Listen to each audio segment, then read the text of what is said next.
y ahora quiero presentar a mi maestra. Buenas noches, muchísimas gracias, querida Rubí, querida Marisol, por esta invitación a presentar el libro de Rubí, y estar en una ocasión tan bonita, escuchando una voz privilegiada, y también, ¿no es cierto?, compartir con mi compañero y colega Alejandro Zambra. Entonces voy a leer un texto que se llama La crítica como experiencia poética. Quisiera evocar aquí un día definitivo para mí, a medio camino entre la pesadilla y ese espacio neutro donde el acontecimiento que se vive aún no puede ser internalizado. Cuando Rubí Carreño, en las horas en que se realizaba la misa fúnebre con la muerte de mi madre, llevó un coro que le otorgó a esa ceremonia el protocolo de una despedida solemne. No recuerdo prácticamente nada de ese día ni de esa ceremonia. Todo es difuso, salvo el ingreso masivo de esas voces armónicas. Me di cuenta, un tiempo después, cuando pude pensar que Rubí Carreño convirtió la música funeraria en memoria y en reconocimiento de una vida, la de mi madre, y me otorgó el don de la música como su pésame más fino y elocuente.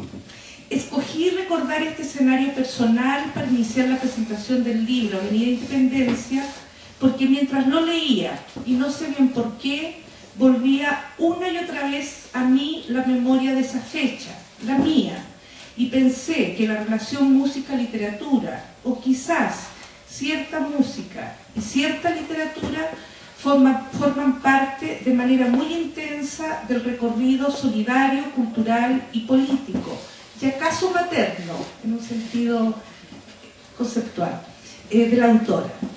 Rubí Carreño realiza con Avenida Independencia un trabajo inédito en el campo literario, que es darle música a la historia.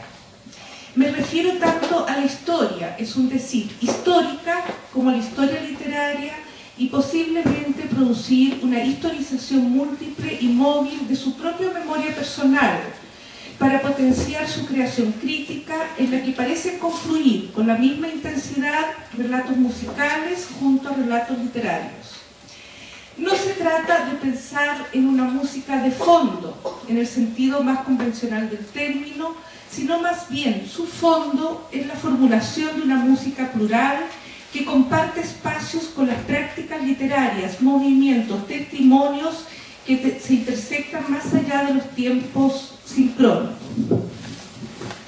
La experiencia crítica que estructura esta obra busca, y así lo menciona el texto, suturar, en el sentido más quirúrgico del término, tiempos y espacios separados por cortes históricos, cortes que, por su violencia, son pensados en el sentido de una herida, porque el texto no intenta negar esos cortes, sino más bien reconocer un cuerpo sin renunciar a la cicatriz que produce la sutura. Más aún, se releva la cicatriz o las cicatrices de un cuerpo social chileno para mostrar las fronteras en las que se enmarca su herida. Así se diluye el peligro latente que porta la expresión popular que afirma el tiempo borra todas las heridas. Porque este texto no las borra, sino que las reconoce como parte de una historia que es necesario comprender. O como diría Freud, parece necesario volver a recorrer el trauma, no para disolverlo, sino para entenderlo, y debido a la retraumatización lúcida del nuevo recorrido, se puede ubicar en un espacio menos doloroso. De manera simultánea, la autora no se margina de su música, de sus lecturas y del proceso de producir un libro de crítica. Se arriesga y toma partido musical y literario. No escamotea la afiliación de su propio transcurso que ocurre desde la ciudadanía a la letra. Desde esa perspectiva, la mención al trabajo con la costura que realiza la artista visual Catalina Parra, heredera de Violeta en su práctica, es un signo reconocible para ingresar en este texto. Costuras múltiples, pespuntes precisos, cruzan este texto para unir lo local y lo latinoamericano, Argentina y México. Pero sin duda lo local es lo medular, lo más tenso e intenso de este libro, porque quiere llegar a componer casi en un sentido musical la tonada chilena de los últimos años.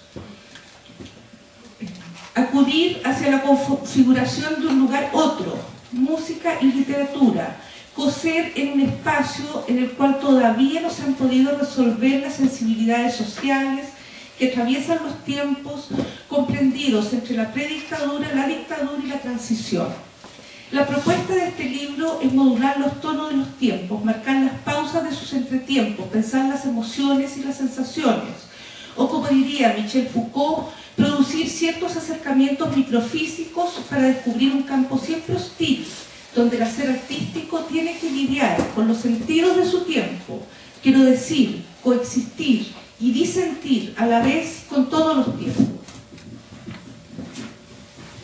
La autora habla de disidencias y de biopoéticas para nombrar producciones, cuerpos, memorias, colgorio, bailes, gestos, violencia.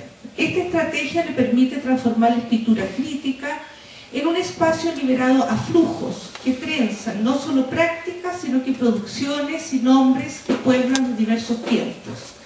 Desde estos espacios quiero relevar el nombre artístico del abuelo de la autora, Raúl Gardi, que aparece como portada del libro. Uso el término portada en el sentido amplio, como crea, siguiendo el modelo que se plantea la autora, hasta rozar los lugares críticos del exilio, y excava en esa comunidad literaria para leer los nudos entre su adentro y su afuera.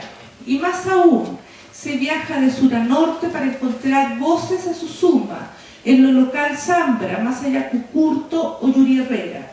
Y se suman nombres literarios y nombres críticos que entran y salen del relato o se empalman con la música pertinente a sus nombres, y desde luego aparece la viendo de las cenizas agrícolas para ser retrasada en los espacios urbanos.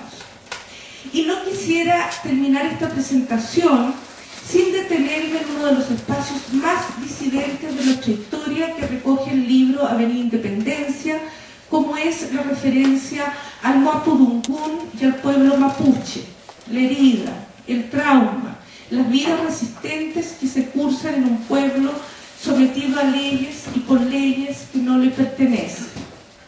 El tiempo territorial más extenso de todos, que pasa y pasa por los cuerpos y que hoy el libro de Rubí Carreño reconoce en la comunidad autónoma de Temucuicui, una de las más asediadas por la policía.